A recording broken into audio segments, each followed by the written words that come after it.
더마카와 함께 시선 집중의 문을 열겠습니다.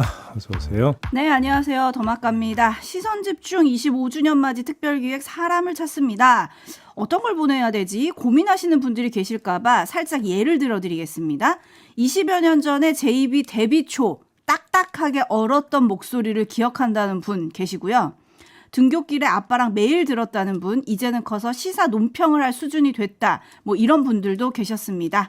뭐 이렇게 여러분의 일상 속에 시선 집중이 어떤 의미고 어떤 인연이 있으신지 남겨주시면 됩니다. 너무 어려워하지 마시고요. 소정의 상품도 기다리고 있으니까 여러분의 인연을 좀 마음껏 티내주시면 좋겠습니다. 네. 제이비 데뷔 초에 딱딱하게 얼었던 목소리 어땠을까요? 전 이게 좀 궁금하던데. 전혀 기억이 안 납니다. 아, 나는 첫 방부터 잘했다? 뭐 전혀 기억이 안 나고 그런 일은 있을 수도 없고 있었어도 안 되고 있지도 않았다라는 무슨 얘기죠? 옛날에 청문회에서 어떤 모 인사가 했던 말이 생각이 납니다. 네. 아, 그렇군요. 네. 예, 알겠습니다. 네, 요번에 좀 경험담을 한번 들어보고 싶다 이런 생각이 들고요. 도라로방님이 9월의 마지막 날 촌철님들 잘 마무리하시고요. 추석이 다가오고 있습니다. 10월에는 보다 풍성한 우리들의 일상이 됐으면 좋겠습니다. 라는 안부를 전해주셨습니다. JJ님은 어제 추석 송편을 미리 빚으셨대요. 벌써요? 벌써. 오. 네, 힘들어도 꼭꼭 눌러 빚은 송편 정말 맛있었습니다. 송편 속은 깨가 맛있습니다. 아, 깨 파세요? 네, 저는 깨를 좋아합니다. 그렇구나. 네. 콩은요?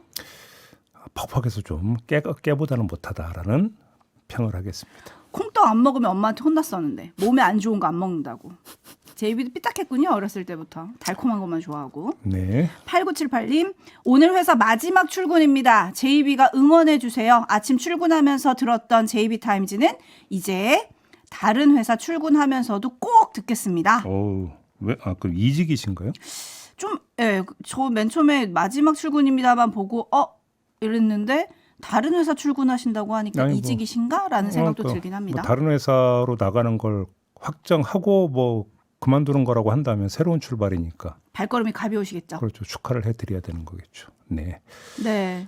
그리고 가는 날이 곰팡이님, 일터에서 채널 고정하고 볼륨도 높였습니다. 라고 올려주셨습니다. 들을 준비가 되셨다는 거잖아요. 시작해볼까요? 자, 네. 오늘 주목할 첫 번째 뉴스 어떤 건가요? 역시 또 특검발 뉴스부터 전해드리겠습니다. 김건희 특검이 어제 이원모 전 인사비서관의 부인 신모 씨를 불러서 조사를 했습니다. 2022년 6월 윤석열 전 대통령이 나토 정상회의에 참가할 때 민간인 신분으로 대통령 전용기에 탑승해서 논란이 됐던 바로 그 인물입니다.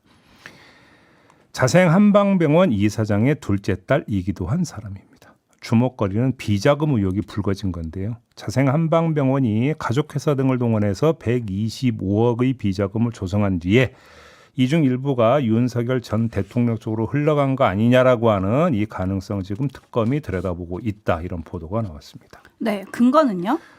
자, 이 신 씨, 자생한방병원 이사장의 딸이 남편을 통해 윤석열 전 대통령과 연결된다는 점 때문만은 아닙니다. 두 가지 정황이 또 있기 때문인데요. 첫째, 대통령직 인수위 시절에 병원 관계회사 소유의 건물의 사무실을 인수위에 제공한 적이 있었다고 합니다. 자, 그리고 두 번째, 비자금을 조성한 기간이 2020년 1월부터 2022년 8월까지라고 하는데 윤석열 전 대통령의 정치 행보와 상당 기간이 겹친다. 이 점도 언론이 주목을 했던데요. 아무튼 결과는 이제 특검이 내놓게 되겠죠. 네, 뭐 혐의도 지금 특경법상 횡령 및 배임 혐의라고 지금 특검이 설명을 했거든요. 네, 그래서 정확한 근거나 이런 거 어떤 갖고 있는지 더 주목을 해봐야 될 것 같고, 그리고 자생한방병원 소유의 건물에 사무실을 임대했었다고 그랬잖아요. 인수위 시절에. 그거는 인사검증팀 사무실이었다고 하네요. 다른 뉴스는 또 어떤 게 있나요? 뉴스 리포트 한번 들어보시죠. 김건희 국정농단 특검팀이 매경 미디어그룹 회장의 배우자이자 정진기 언론문화재단 이사장인 정모 씨에 대해 압수수색에 나섰습니다. 특검팀은 정 씨가 평소 이배용 전 국가교육위원장과 친분이 있다는 점에 주목하고 있는 것으로 전해졌습니다. 자, 여기서 궁금한 건 특검이 왜 정 씨를 상대로 압수수색을 했느냐 하는 점인데 정 씨가 평소 친분이 있는 이배용 전 국가교육위원장을 통해 김건희 씨 측에 MBN의 업무정지 위기 해결을 부탁한 정황을 잡은 것 아니냐. 그래서 압수수색에 나선 거 아니냐. 이런 언론의 보도가 나오고 있습니다. 네, 포인트는요? 자, 당연히 따라붙는 게 그러면 청탁을 말로만 했겠느냐라는 건데 그건 논외로 하고요. 청탁의 시점에 한번 주목을 해봅시다. 자, 우선 MBN 업무정지 사건을 좀 개요를 먼저 전해드려야 되는데요. 자본금을 불법 충당해서 방송법을 위반했다는 이유로 2020년 10월 방송통신위원회에 의해서 6개월 업무정지 처분을 받은 겁니다. 근데 방통위는 협력사 피해를 줄이기 위해서 집행을 6개월 유예를 했었습니다. 근데 MBN은 이에 불복해서 행정소송을 제기를 했는데 2022년 11월 1심에서 패소를 했지만 2024년 9월 서울고등법원 2심에서 승소를 했고요. 지난 2월 대법원에 의해서 승소가 확정이 됐는데 자, 이 전개 과정을 보면 만약에 정말로 업무정지와 관련해서 청탁을 한 게 맞다면 그 시점이 언제가 되겠습니까? 윤석열 정부 출범 후 2심에서의 승소 판결 그 사이 언제쯤이 된다고 봐야 되는 거 아니겠습니까? 자, 그러면 여기서는 중대한 문제가 되게 됩니다. 만약에 정말로 패소에서 승소로 뒤집혀지는 이 판결의 배경에 정말로 청탁이 있었다면 이거는 정 씨, 김건희 씨로 국한되는 문제가 아니게 됩니다. 어디로 그러니까 불똥이 튑니까? 법원으로 불똥이 튑니다. 이거는 지금 법원이 그렇게 목소리 높이고 있는 사법 독립과는 정반대되는 현상이기 때문에 문제는 심각한데 정말로 이런 지금 의혹이 사실이었는가? 사실이라면 정말 이건 큰 문제가 된다. 이런 말씀을 좀 드려야 될 것 같고요. 네. 이것도 당연히 수사로 풀어야 되는 문제다. 이런 말씀을 드려야 될 것 같습니다. 어찌합니까 님이 듣고 있으면 꼬리에 꼬리끝이 보이지 않는 긴 터널 같습니다. 라고 그러니까 올려주셨어요. 김건희 씨가 힘을 발휘했다면 그거는 그 기점은 아무래도 언제가 되겠습니까? 영부인이 되고 난 다음 아니겠습니까? 근데 영부인이 되고 난 시점에서는 이미 이 건은 법원으로 넘어가 있었던 상태였어요. 그래서 뭐 청탁을 한다면 결국은 청탁의 내용은 판결에 좀 어떤 힘을 좀 써주십시오 말고는 없는 거 아니겠습니까? 그래서 이거는 좀 사안이 정말 이 의혹이 맞는가? 이거를 좀 정밀하게 들여다볼 필요가 있다. 그래서 끝까지 파야 된다. 이 말씀을 드리는 겁니다. 네, 그리고 또 다른 소식은 어떤 게 있습니까? 뭐 특검발은 아닌데 김건희 씨 관련이니까 마저 전해드리겠습니다. 경기도 남양주시가 이달 중순에 김건희 씨 일가가 운영하는 요양원에 대해서 영업정지 104일 처분을 내렸습니다. 건강보험공단으로부터 장기 요양급여 약 14억 4천만 원을 부당 청구한 사실을 통보받고 이런 처분을 내린 것인데 요양원 입소자들을 다른 요양원으로 전원 조치한 이게 마무리된 부분 그 시점부터 영업정지가 시작이 된다고 합니다. 아마 다음 달부터 될 것 같다고 하는데 부당 청구한 급여는 건보공단이 직접 환수에 나선다고 합니다. 자, 이 지점에서 체크 포인트가 하나가 나옵니다. 어떤 거죠? 김건희 씨와 그 일가 특검 수사가 모두 끝나고 재판도 모두 끝나면 도대체 얼마를 토해내야 할까? 좀 궁금하지 않습니까? 건강보험공단이 나서서 받을 환수금 이건 빼고요. 벌금 여기다가 추징금 선고가 있게 될 가능성이 대단히 높다고 봐야 되는데 그 규모가 도대체 얼마나 될까가 저는 궁금합니다. 왜? 지금까지 나온 무슨 뭐를 받았네 하는 것처럼 다 토해내야 되거든요. 그렇지 않습니까? 여기다가 뭐냐면 또 형사적인 부분에 있어서 징역형 말고 벌금도 추가가 될 수가 있는데 그러면 김건희 씨와 그 일가가 토해낼 전체 액수가 얼마냐 이게 궁금하다라는 말씀인데요. 돈 집착이 불러온 돈 폭탄이 올 수도 있다. 이런 말씀을 드리는 겁니다. 네, 지금 제이비는 일단 돈에 집중을 해주셨는데 촌철님들은 104일이라는 영업정지 날짜에 좀 주목을 해주고 계십니다. 박빛나라님, 이제서야 한 것도 늦은 것 같은데 104일 너무 짧은 거 아닙니까? 배시시 남매님, 104일이 아니라 간판을 떼야 하는 거 아닙니까? 까루님, 104일 처분이 정당하지 않은 것 같습니다. 처벌이 너무 약한 거 아닌가요? 네. 뭐 이런 의견들이 들어와 있습니다. JB타임즈 다음 주목할 뉴스는요. 총선을 앞둔 지난해 1월 31일 이루어진 김정재 의원과 이철규 의원의 통화 녹취록이 공개가 됐습니다. 뉴스타파가 보도를 했었고 어제 한준호 더불어민주당 최고위원이 다시 공개를 했었는데요. 공천을 논의하는 내용이었습니다. 이철규 의원이 비공개 상태였던 현역 컷오프 기준을 알려주면서 김정재 의원의 점수가 중간보다 더 낮다 이렇게 말을 하니까 김정재 의원이 이렇게 말합니다. 들어보시죠.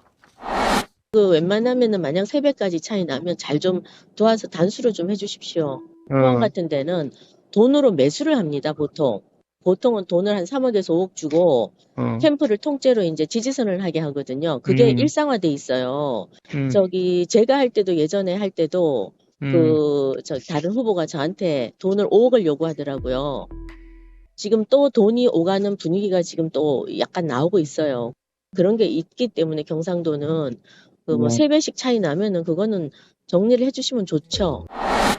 네, 정리를 해주시면 좋죠. 이 얘기는 본인으로 단수 공천으로 정리를 해달라 뭐 이런 말인 거죠? 그렇습니다. 이거 사실이라면 범죄 아닙니까? 지금 밑줄 그어야 되는 것은 이거 아니겠습니까? 지금 또 돈이 오가는 분위기가 약간 나오고 있어요. 이 한 대목인데 네. 길게 말할 것도 없습니다. 김정재 의원이 스스로 말한 게 있지 않습니까? 바로 요 말까지 한번 들어보시죠. 그러다가 만약에 이제 뭐 걸리면 우리 당이 망하는 건데. 네, 이거 아니겠습니까? 그래서 이거는 뭡니까? 사안이 그만큼 중하다는 이야기가 되는 건데 당장 수사를 해야 됩니다. 김정재 의원 말에 지역, 행위, 그 행위의 규모가 지금 다 들어있는 거 아니겠습니까? 포항에서 돈이 오가는 분위기가 일상화되어 있다고 했습니다. 그러면 총선 때 포항에서 출마를 했거나 출마를 희망한 사람들을 뒤지면 되는 거 아니겠습니까? 수사 경로도 사실은 김정재 의원의 말에 다 들어있다. 따라가면 된다. 이런 말씀을 드리겠습니다.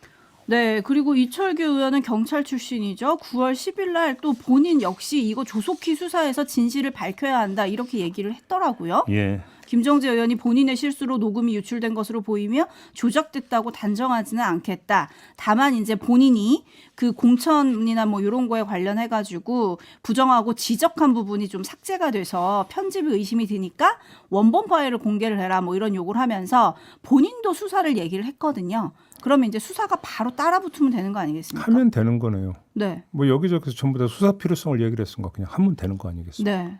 하면 될 것 같고요. 옥황상제님이 정치가 아니라 복마전 매간매직 경쟁을 했나요? 라고 좀 꼬집어 주셨고 7036님은 파헤칠수록 나라 망신입니다. 라고 올려주셨는데 요거는 수사 상황을 시선 집중하겠습니다. 뉴스와 분석이 함께하는 JB타임즈 다음 주목할 뉴스는 어떤 건가요? 한강버스 운항이 중단됐습니다. 서울시 발표에 따르면 선박에 기계적, 전기적 결함이 발견돼서 한 달간 운항을 중지하고 점검, 정비를 하겠다라는 건데요. 오세훈 서울시장이 어제 관련 입장을 밝혔습니다. 들어보시죠. 참 시민 여러분들께 송구스럽습니다. 사실 제일 아쉬운 것은 추석 연휴 때 가족들과 함께 한강버스에 타고 연휴를 즐길 수 있는 그런 계획을 세우고 많은 기대감을 가지셨던 서울 시민 여러분들이 분명히 계실 텐데 그 추석 연휴 기간 동안 운행을 못하는 게 저로서도 참 아쉽고 안타깝고 그리고 시민 여러분들께 송구합니다. 네, 결국 이렇게 사과를 했는데 짚을 점은요? 자, 이게 특정 선박 한 척에서 나타난 문제가 아니었죠. 그다음에 지금 4척이 운항을 시작을 했었는데 이 가운데 2척은 시험 운항도 충분히 거치지 않은 상태에서 투입이 됐었습니다. 이 두 가지를 종합하면 어떤 가설이 성립이 되는 겁니까? 쫓겼다라는 가설이 성립이 됩니다. 그럼 도대체 뭐에 쫓겼느냐? 일정에 쫓겼다. 이렇게 봐야 되는데 그럼 그 일정이 뭘까? 그게 오세훈 시장이 조금 전 들은 말에 담겨 있다. 어떤 일정입니까? 추석 연휴. 그러니까 추석 연휴 전에 배를 띄우고 그러면 연휴에 가족 나들이들이 많을 텐데 이 배를 타고자 하고 그래서 많이 타면 시정 홍보에 도움이 되지 않겠는가 이렇게 생각했던 거 아니냐라는 추정이 가능해지는 건데요. 자, 여기서 보랏빛 그림을 그렸을 수도 있겠죠. 어떤 겁니까? 한강버스가 추석 연휴 때 히트 상품이 됐다면 내년 있을 지방선거에 도움이 될 것이다 라는 보랏빛 그림을 그렸을 수가 있는데, 근데 그 그림이 결과적으로 뭐가 됐냐? 잿빛 그림이 됐다, 이런 말씀을 드리는 거고요. 여기에다가 하나 더 지적을 하자면 이 말씀까지 드리겠습니다. 2번이 세 번째다, 3세번이다 라는 말씀을 드리겠습니다. 토지거래 허가제 해제했다가 집값 폭등 부른 적이 있었습니다. 서부간선도로 평면화 시도했다가 교통대란 부른 적이 있었습니다. 그리고 이번이 세 번째입니다. 자, 3세번이 대한민국에서 어떤 의미인지 오세훈 시장도 잘 알 거다라고 저는 생각을 합니다. 네, 황병선 님이 이렇게 보내주셨습니다. 맨날 10년만 끼치고 책임은 안 지시나요? 라고 물어주셨고, 알 수 없음 님은 근데 한강버스의 정확한 컨셉트가 뭡니까? 출퇴근용인가요? 아니면 관광용인가요? 그 김병민 정무부시장 인터뷰 때 제가 그러니까 질문을 하지 않았습니까? 근데 무엇이면 어떠냐? 뭐 이런 취지로 답변을 했던 걸로 제가 다양한 목적이 있을 수 있다고 했죠. 제 기억이 맞는 거죠. 그렇게 들은 거 맞는 거죠. 네. 네, JB타임즈 다음 주목할 뉴스는 어떤 건가요? 미 국무부가 지난 26일 2025년 투자 환경 보고서를 발간을 했습니다. 여기서 한국의 비관세 장벽을 거론을 했습니다. 한 문장 그대로 읽어드리면 이런 문장이 있었습니다. 한국이 규제 장벽을 낮추는 것은 미국 서비스 및 관련 산업의 시장 접근성 극대화와 투자 환경 개선에 매우 중요하다라는 문구였습니다. 열어라 이거 아니겠습니까?